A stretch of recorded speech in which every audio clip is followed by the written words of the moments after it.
بسم الله والصلاة والسلام على رسول الله. طلبة وطالبات الصف الثاني الإعدادي للعام الدراسي 2025. النهاردة هنحل معاكم أسئلة على الدرس الأول. يلا بينا كده بسرعة هنبدأ. أول سؤال: أمامك خريطة للوطن العربي، اكتب مدلول الأرقام التي عليها. أول حاجة بيقول لك إيه؟ دائرة، طبعا دي دائرة الاستواء. أنا حالل عشان خاطر ما ناخدش وقت، وبالتالي برضه هنحل وفي نفس الوقت هنفهم الحل، مش هنحل كده وخلاص. تمام. السؤال اللي قدامه علامة الكتاب ده معناه ان هو سؤال مسبوق بالعلامة دي، معناه ان هو سؤال كتاب المدرسة، يعني تخلي بالك منه. طيب، رقم 2 مدار. قلنا الوطن العربي الحصة اللي فاتت اللي بيمر بيه مدار السرطان اهو، اللي هو رقم 2. 3 خط، اللي هو الخط ده، ادي رقم 3، خط ايه؟ خط جرينتش. طيب، تخلي بالك هنا ان الدولة اللي بيقسمها خط جرينتش هو مين؟ هي دولة الجزائر. هيجي لها بعد كده عشان ندي لها رقم. رقم 4 المحيط. فين 4؟ ادي المحيط. دايما 4 قلنا اللي على شمال الخريطة واللي على شمالك انت، اللي على شمالك انت ده المحيط ايه؟ الاطلنطي. الاطلنطي، احفظها كده، اللي على شمالك هو المحيط الاطلنطي. 5 اهو المحيط نقط، يبقى المحيط الهندي، يبقى على يمينك الهندي، على شمالك الاطلنطي. على يمينك الهندي، على شمالك الاطلنطي. 6 اهو، 6 مين؟ البحر المتوسط، دي سهلة. طيب 7، ادي 7 طبعا ده ايه؟ البحر الاحمر. 8 فين؟ 8 اهو، 8 ده مين؟ البحر العربي، البحر العربي. طيب 9 بعد كده، 9 ده مين؟ كاتب لك خليج. خليج مين؟ خلي بالك هنا، خليج عدن. خليج عدن، خليج عدن تعلموا ان هو ايه؟ قريب هنا من مين؟ قريب هنا من اليمن والصومال، تخلي بالك منه. طيب بعد كده 10 الخليج. طالما قال لك الخليج يبقى ايه؟ الخليج العربي، الخليج العربي. 11 عندك مين؟ 11 خليج نقط. فين 11؟ ادي 11 ده ايه؟ خليج عمان، خليج عمان، تخلي بالك منه. طيب يبقى هنا عندك 10 و11 نحفظهم. هنا مضيق مين هيجينا بعدين في 13 بالظبط كده؟ مضيق هرمز. يبقى هنا الخليج العربي، 11 خليج عمان. رقم 12 فين 12؟ اهو كاتب لك ممر مائي. مين ده الممر مائي؟ قناة السويس، برافو عليك، قناة السويس. تركز في المدلولات. رقم 13 مضيق مين؟ طبعا احنا عندنا 3 مضايق. طيب ده مضيق مين ده؟ اللي هو عنده الخليج العربي وخليج عمان بالظبط كده، مضيق هرمز، مضيق هرمز. 14 فين 14 اهو، ده مضيق مين؟ بالظبط كده، مضيق باب المندب، مضيق باب المندب، وهتتلخبط فيهم. اللي فوق مضيق هرمز، اللي تحت مضيق باب المندب. طيب 15 جابوا لك على طول، مضيق مين؟ ادي 15 مضيق جبل طارق، اللي هو بيربط ايه؟ بين او اللي بتشرف عليه المغرب واسبانيا. طيب بعد كده 16 جبال مين؟ تخلي بالك هنا في الجبال بقى، عشان عندك 3 انواع من الجبال. اللي على يمينك دايما دي زاجرس، جبال زاجرس، اللي على اليمين جبال زاجرس، جبال مين؟ زاجرس. 17 اهو اللي في النص، اللي في النص مين؟ عشان ما تتلخبطش كردستان، يبقى اللي في النص، الجبال اللي في النص كردستان، تخلي بالك منها عشان جنب بعض اهم، لا تتلخبط فيهم. 18 جبال طوروس اهي، جبال طوروس. طيب جبال طوروس تحفظها كده على شمالك، وممكن تحفظها بحاجة تانية فيها ايه؟ جنب ايه؟ البحر المتوسط في طه، يبقى المتوسط في طه، يبقى اللي جنبه على طول مين؟ طوروس، برضو فيها طه عشان تسهل عليك الحفظ. يبقى اللي جنب البحر المتوسط جبال طوروس، اللي في النص كردستان، اللي على اليمين زاجرس. اظن كده تحفظ، مفيش اسهل من كده. طيب تيجي بعد كده إلى 19. فين 19 أهو؟ قلنا احنا لسه من شوية إيه؟ دولة الجزائر. بيركز لك عليها دايما عشان بيمر فيها مين؟ خط جرينتش، عشان دايما بيقول لك إيه؟ يقسم أو يمر خط جرينتش بدولة، يبقى دولة إيه؟ الجزائر، تخلي بالك منها. 20 مشكلة سياسية. فين 20 أهي؟ طيب المشكلة السياسية اللي هي مين دي؟ دي السودان، يبقى المشكلة السياسية بتاعتها إيه؟ دارفور، مشكلة دارفور. طيب 21 دولة تطل على خليج ومحيط. طبعا في عندنا هنا 21 اهي، مين اللي شبه المعدة دي؟ قلنا الصومال.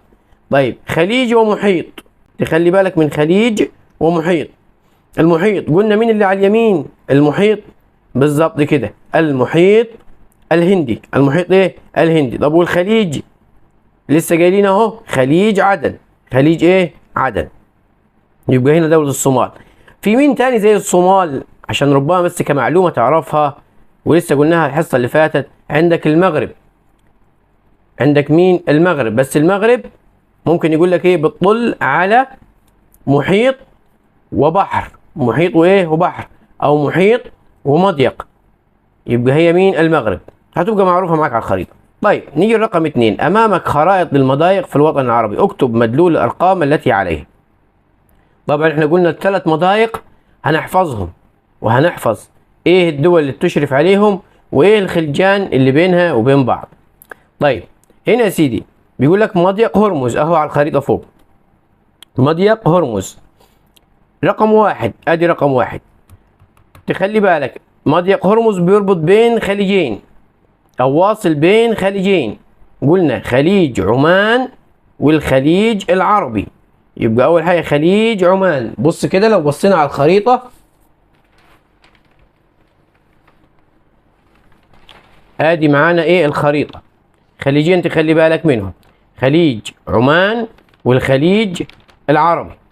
يبقى مضيق هرمز خليج عمان والخليج العربي، تمام؟ عشان تحفظهم. طيب يبقى أول حاجة خليج عمان رقم 1. رقم 2 الخليج، عشان ممكن ما يجيبلكش كلمة خليج، تخلي بالك، يبقى أنت عارف إن ده خليج عمان. طيب رقم 2 الخليج، يبقى الخليج العربي، عرفتها على طول. تيجي بعد كده بيقولك 3. 3 مين دي؟ هي مش دولة عربية، بس احنا قلنا بتشرف عليها مين؟ بيشرف على مضيق هرمز. قلنا مين اللي شبه بعض في النضج؟ ايران عمان، ايران عمان. يبقى دي مين؟ 3 دي ايران، دولة ايران، تخلي بالك منه. ادي اهو، بص كده، ادي مضيق هرمز، ادي ايران اهي، ايران، تمام. طيب بعد كده 4 دولة، 4 برضه دولة، مين؟ ايران عمان، يبقى ايران وعمان. 5 اللي هي تحت دي خالص، مين هي اللي معاها مشكلة مع ايران؟ بالظبط كده، الامارات. الامارات ادي على الخريطة اهي، الامارات. يبقى ايران عمان الامارات، والخليجين خليج عمان والخليج العربي. كده انت مضيق هرمز بالنسبة لك اتحفظ. طيب نيجي على الخليج الثاني، مضيق او عفوا المضيق الثاني مضيق باب المندب. مضيق باب المندب، باب المندب على الخريطة اهو هنا، تخلي بالك. خليج برضو تخلي بالك ان هو بيربط بين ايه؟ بين خليج وبحر، بين خليج وبحر. ايه الخليج اللي قلنا قريب من اليمن؟ خليج عدن، خليج عدن رقم 1، خليج عدن. ادي قدامك على الخريطة عشان تحفظ، ركز عشان تحفظ. طيب واحفظ بفهم، مش تحفظ كده وخلاص. خليج عدن، عدن دي معروفة تبع اليمن، فده اسمه خليج عدن، خليج ايه؟ عدن. يبقى هنا الخليج في مضيق باب المندب خليج عدن. البحر، البحر ده مين عارفينه احنا طبعا، اللي هو رقم 2، ده البحر الأحمر، البحر الأحمر. المحيط رقم 3، رقم 3 ده على يمين الخريطة، تخلي بالك. يبقى مين هو اللي على يمين الخريطة؟ بالظبط كده، المحيط الهندي. 4 دولة، فين 4 اهي، 4 اللي هي فوق، وقلنا اللي بتشرف على المضيق هي ومين؟ هي ودولة افريقية. يبقى مين هي؟ اليمن. 5 دولة الدولة الإفريقية اللي هي مين؟ جيبوتي. يبقى اليمن وجيبوتي. خلي بالك اليمن فوق وجيبوتي تحت، عشان اليمن تبع ايه؟ تبع الجناح الآسيوي، وجيبوتي تبع الدول العربية اللي تبع مين؟ اهي اللي تبع الجناح الأفريقي. تمام؟ طيب جيم، مضيق جبل طارق. مضيق جبل طارق. أول حاجة مضيق جبل طارق المضيق بيربط بين بحر ومحيط. يبقى هنا تخلي بالك مضيق هرمز بيربط بين خليجين، خليج عدن خليج عمان والخليج العربي، ده مضيق هرمز. طيب مضيق باب المندب بيربط بين خليج وبحر عشان تحفظهم بسهولة. مضيق جبل طارق بيربط بين بحر ومحيط، بحر ومحيط. طيب مضيق جبل طارق برضو لو حابب تحفظهم بسهولة، طارق ده فيها طه، يبقى البحر المتوسط برضو فيه طه اللي هو رقم 1 هنا على الخريطة معايا، ده البحر المتوسط. والمحيط الأطلنطي ده فيه 2 طه مش 1. يبقى جبل طارق بيربط بين بحر ومحيط وكلهم فيهم طه. طارق يبقى البحر المتوسط، المحيط الأطلنطي. أظن سهلة. طيب الدول، دولة عربية ودولة أوروبية، أسهل من كده مفيش. العربية مين؟ اللي هو رقم 4 المغرب. طيب 3 دولة مين؟ أهي فوق إسبانيا، دولة إسبانيا، أسهل من كده مفيش. خش بعد كده يا سيدي على رقم 3، اختر الإجابة الصحيحة من بين البدائل التالية. الدولة العربية التي تقع خارج الامتداد الفلكي للوطن العربي هي، من غير أي تفكير، هي جزر القمر، معروفة إن هي خارج الامتداد الفلكي. وطبعا قلنا يعني ايه الامتداد الفلكي الحصة اللي فاتت. 2 يحد الوطن العربي من الشمال الشرقي. دول طبعا الاتجاهات اللي احنا حفظناهم، خلي بالك اللي احنا حفظناهم هنا وقلنا دول يتحفظوا اهم، الشمال والشمال الشرقي وشرقا وجنوبا وغربا، دول تحفظهم. طيب نيجي هنا يا سيدي، بيقول لك من الشمال الشرقي جبال طوروس. جبال طوروس دي فين يا سيدي؟ جبال طوروس دي قلنا ايه اللي هي جنب البحر المتوسط، دي في الشمال مش في الشمال الشرقي، مش تبعنا. الصحراء الكبرى فين؟ تحت في الجنوب اهي هنا، يبقى مش تبعنا. المحيط الأطلنطي فين؟ برضو في الجنوب، يبقى مش تبعنا. يبقى مين اللي تبعنا؟ جبال كردستان. جبال مين؟ كردستان. 3 يحد الوطن العربي من الجنوب المحيط. مين قلنا اللي في الجنوب معانا؟ المحيط ايه؟ المحيط الهندي. يبقى من الجنوب المحيط الهندي اهو، في الجنوب المحيط الهندي، في الجنوب المحيط الهندي. تمام، يبقى هنا المحيط الهندي. طيب هنا على فكرة رقم 2 المحيط الأطلنطي ده فين؟ في الغرب، في الغرب، معلش أنا غلطت قلت لك في الجنوب، هي الغرب. تمام، يبقى هنا الوطن العربي من الجنوب المحيط الهندي، لأن الهادي ده مش تبعنا خالص. الأطلنطي قلنا في الغرب، القطب الشمالي برضو مش تبعنا. 4 أي من الظواهر الجغرافية التالية تعد حدودا فاصلة للوطن العربي؟ خلي بالك في السؤال ده ممكن تتلخبط وتختار البحر الأحمر.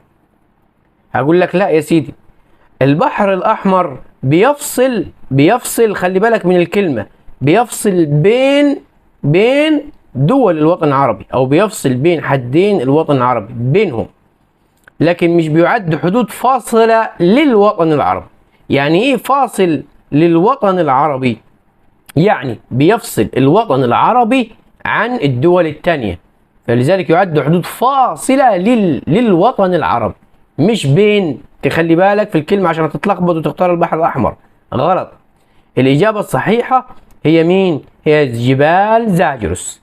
جبال زاجرس. لو بصيت على الخريطة اهو، بص كده مثلا، هجيب لك الخريطة الكبيرة عشان برضو تكون معايا.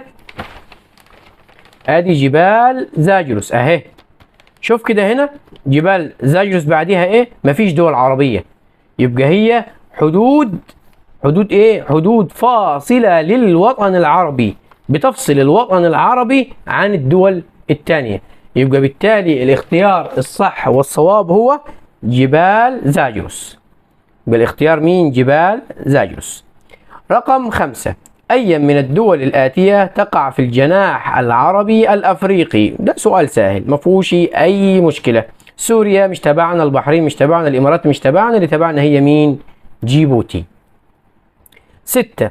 توجد أماكن مقدسة في الوطن العربي مثل المسجد الأقصى وكنيسة المهدي بدولة معروفة. طالما قال لك مسجد أقصى وكنيسة المهدي يبقى فلسطين على طول. رقم 7. تتنوع الثروات المعدنية في الوطن العربي بسبب، خلي بالك بيقول لك ايه هنا؟ ثروات معدنية. يعني ثروات معدنية يعني بطن الأرض.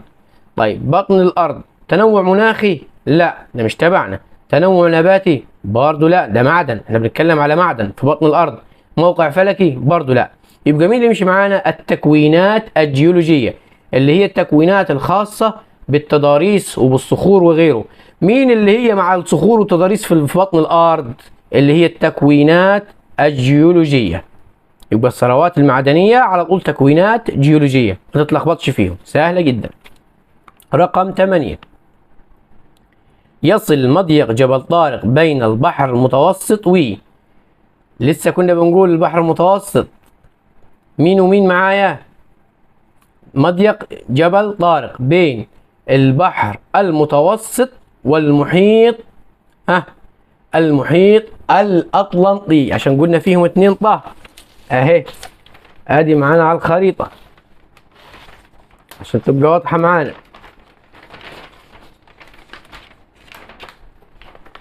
ادي يا سيدي مضيق جبل طارق اهو، البحر المتوسط، المتوسط اهو، وادي مضيق جبل طارق، والمحيط مين؟ الأطلنطي. يبقى الإجابة ايه؟ والمحيط الأطلنطي. يبقى يصل مضيق جبل طارق بين البحر المتوسط والمحيط الأطلنطي. يبقى الإجابة هي المحيط الأطلنطي. نيجي رقم 9. يقول لك يصل مضيق هرمز بين الخليج العربي وخليج عمان، وبالتالي لمين بره؟ مين بره معانا؟ هو جاب لك خلاص اللي هو بيربط بينهم. طيب الخليج العربي وخليج عمان دول على يمين الخريطة. مين المحيط اللي على يمين الخريطة؟ البحر الأحمر والبحر المتوسط مش تبعنا.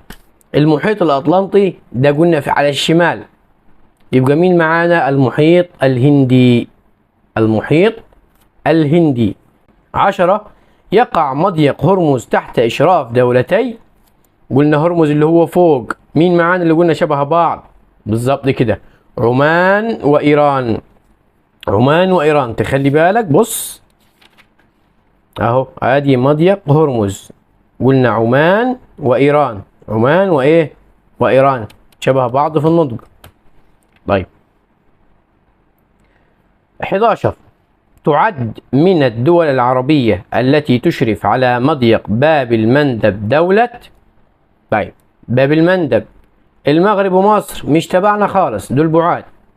عمان لا مش تبعنا، عمان دي بتشرف لسه قايلينها فوق على مضيق جبل هرمز.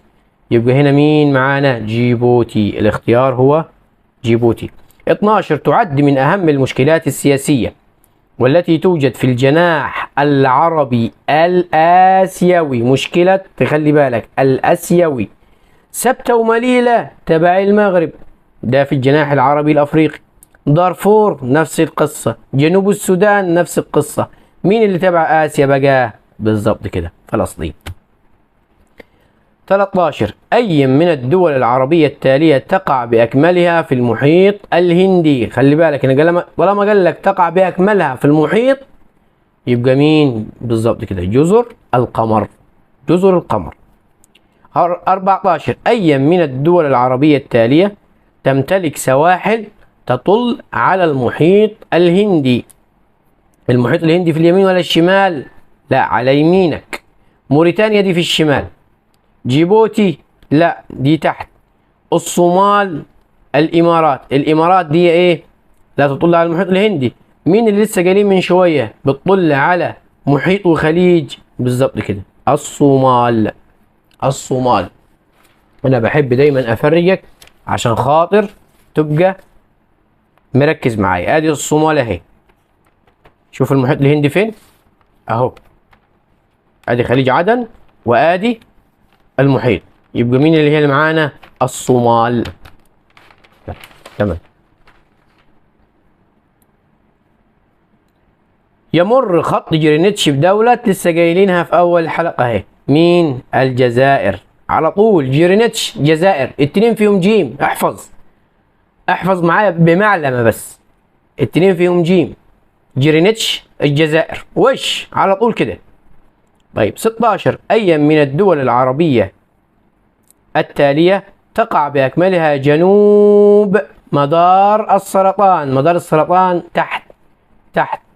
يبقى مين تقع بأكملها جنوب مدار السرطان؟ موريتانيا قلنا فوق، عمان فوق شوية، ليبيا برضو فوق في الشمال.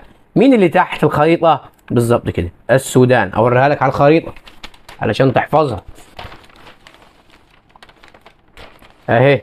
بص كده، أدي السودان أهي. فين مدار السرطان؟ مدار السرطان أهو. أدي مدار السرطان، يمكن مش واضحة معاك، أنا بحاول أقرب لك بس عشان الخريطة حجمها كبير خالص. مدار السرطان اهو. ادي مدار السرطان اهو، الخط الصغير ده. وادي السودان كلها فين؟ تحت خالص. يبقى تقع باكملها ايه؟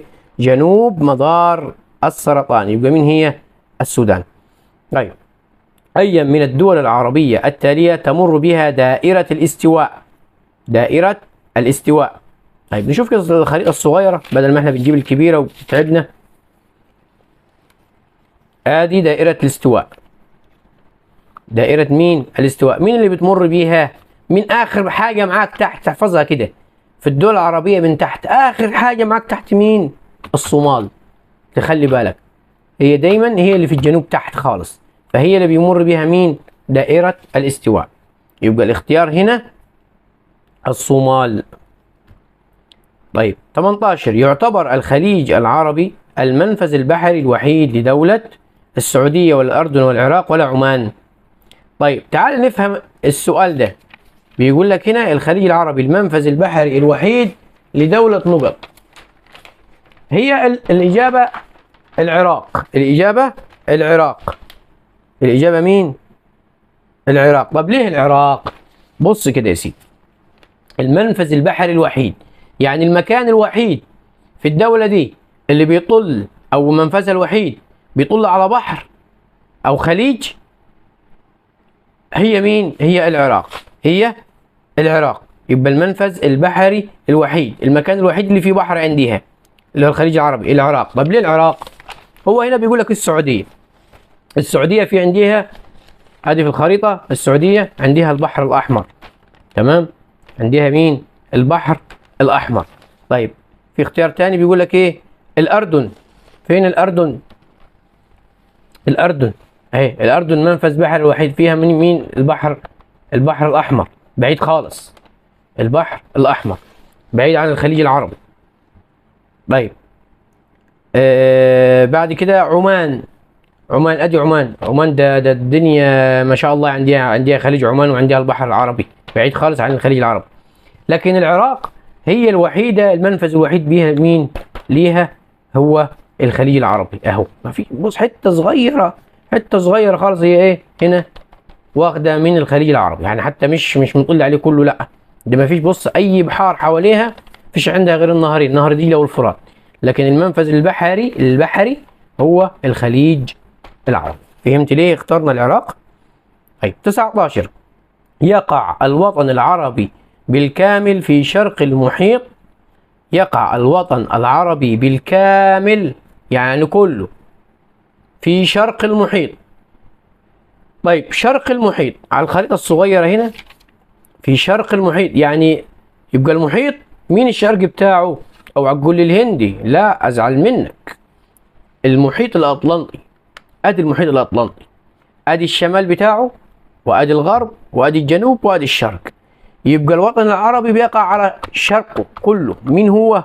المحيط الأطلنطي. خلي بالك من الاتجاهات، هو بيقول لك شرقه، مش يقع شرق الوطن العربي. لو يقع شرق الوطن العربي فيها كلام تاني، لكن هو بيقول لك ايه؟ يقع اتجاه الشرق بتاعه، يبقى الوطن العربي كله بيقع شرق المحيط الأطلنطي. تمام، يبقى هنا يقع الوطن العربي بالكامل في شرق المحيط الأطلنطي. 20. المدخل الشمالي للبحر الأحمر يتمثل في الشمالي. سهلة جدا دي، ايه دي؟ قناة السويس. المدخل الشمالي اهو، لو بصيت على في اي خريطة على البحر الأحمر، المدخل الشمالي بتاعه اهو في الشمال خالص، قناة السويس. طيب، الدولة العربية التي تشرف على ممر استراتيجي ويوجد بها مشكلة سياسية هي. خلي بالك هنا قلنا الممرات 3 اللي هم ال3 مضايق اللي عندنا، وقناة السويس الرابعة. فلسطين ما فيهاش ممر، هي فيها مشكلة بس ما فيهاش ممر. عمان لا ما فيهاش مشكلة، هي تشرف على ممر بس ما فيهاش مشكلة. السودان مش بتشرف على ايه؟ تصفي كده، تفلتر الاختيارات بتاعتك عشان تعرف انت بتختار ايه. السودان مش بتشرف على ممر، فيها مشكلة سياسية بس مش بتشرف على ممر. الوحيدة اللي بتشرف على ممر اللي هو مين؟ مضيق جبل طارق. وفيها مشكلة سياسية بتاعت سبتة ومليلة مع اسبانيا اللي هي المغرب. يبقى اختيارك هو المغرب. طيب، رقم 22 والأخير، رقم 22. أي من الخرائط التالية توضح حدا طبيعيا للوطن العربي ساعده على الاتصال بالعالم الخارجي؟ يركز في الاختيار ده بقى، بالعالم الخارجي يعني خلاه يتواصل مع الدول غير عربية. هنا جايب لك البحر الأحمر، لا البحر الأحمر وسط الدول العربية، مش ده عرب وده عرب في بعضهم. جايب لك جبال مين؟ السهم على جبال مين؟ جبال طوروس. جبال طوروس بالعكس، ده بتخليه ايه؟ دي جبال، مش هيتصل ازاي بالعالم الخارجي؟ طيب، هنا جيم سيبها على جنب. جايب لك مين هنا؟ ده مضيق باب المندب. مضيق باب المندب دول برضه دول عربية ببعضها، لكن هنا ده مين في جيم؟ ده البحر المتوسط. طب واللي فوق باللون الأصفر دي مين؟ دي أوروبا. يبقى بسهولة الدول اللي موجودة مع البحر المتوسط، حتى بيسموها حوض البحر المتوسط، هي اللي هتبقى بسهولة تتواصل مع أوروبا. يبقى الاختيار هو مين؟ الاختيار هو جيم، هو اللي ساعدوا على الاتصال بالعالم الخارجي اللي هو الدول غير العربية. اتفهمت؟ طيب، رقم 4. أكمل العبارات الآتية بكلمات مناسبة. تمتد أراضي الوطن العربي في قارتي آسيا وأفريقيا. آسيا وأفريقيا سهلة، ويفصل بينهما، يبقى البحر الأحمر هو اللي بيفصل بينهم. 2. يحد وطننا العربي من الغرب المحيط الأطلنطي. قلنا احنا ايه؟ في الغرب المحيط الأطلنطي، في الشرق المحيط الهندي. 3. من الأماكن المقدسة في وطننا العربي التي يقصدها الناس للزيارة نقط بالسعودية، على طول الكعبة المشرفة. 4. تعد مدينتي نقط من المدن المحتلة إلى الآن بالمغرب، على طول سبتة ومليلة، ما لهاش حل تاني. 5. اكتب كلمة صواب أمام العبارة الصحيحة وكلمة خطأ أمام العبارة غير الصحيحة مع التصويب. تخلي بالك مع التصويب دي ما تنساهاش. رقم 1. يقع الوطن العربي وسط قارات العالم القديم آسيا وأفريقيا وأستراليا.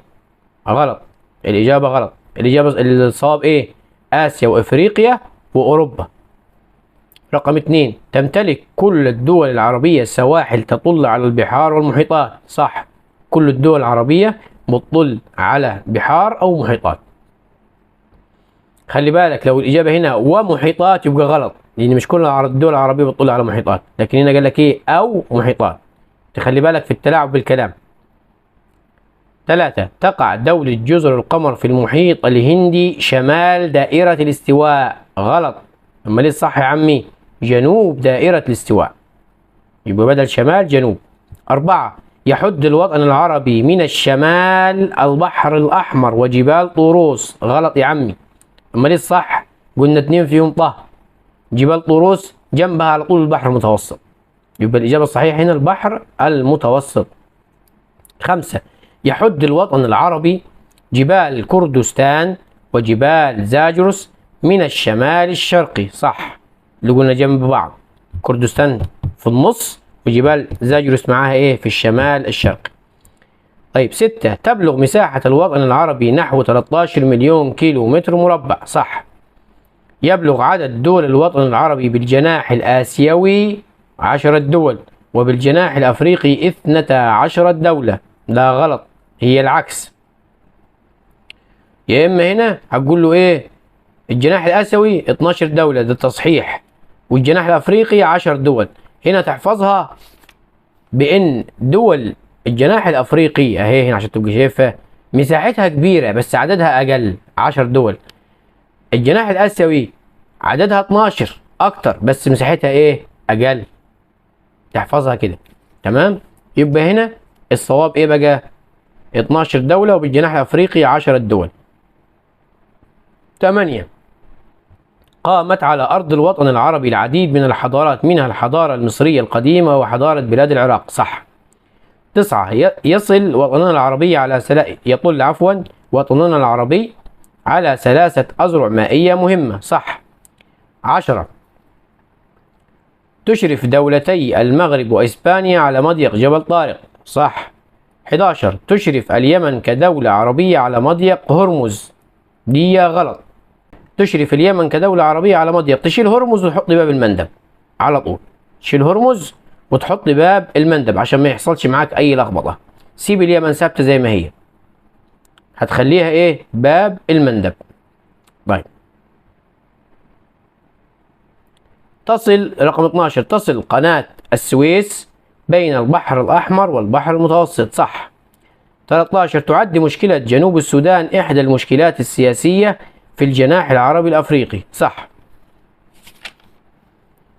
هنا 6 بما تفسر، والباقي ده هناخده عشان الحصة بس ما تطولش وما تملوش، هناخده في جزء تاني في حلقة تانية إن شاء الله. هناخد باقي الأسئلة ومعانا أسئلة التمييز كلها، وبعد كده معانا الامتحان على الدرس الأول هناخده في الحصة الجاية إن شاء الله.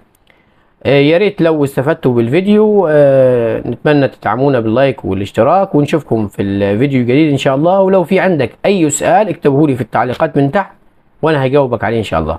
بالتوفيق والسلام عليكم ورحمة الله وبركاته.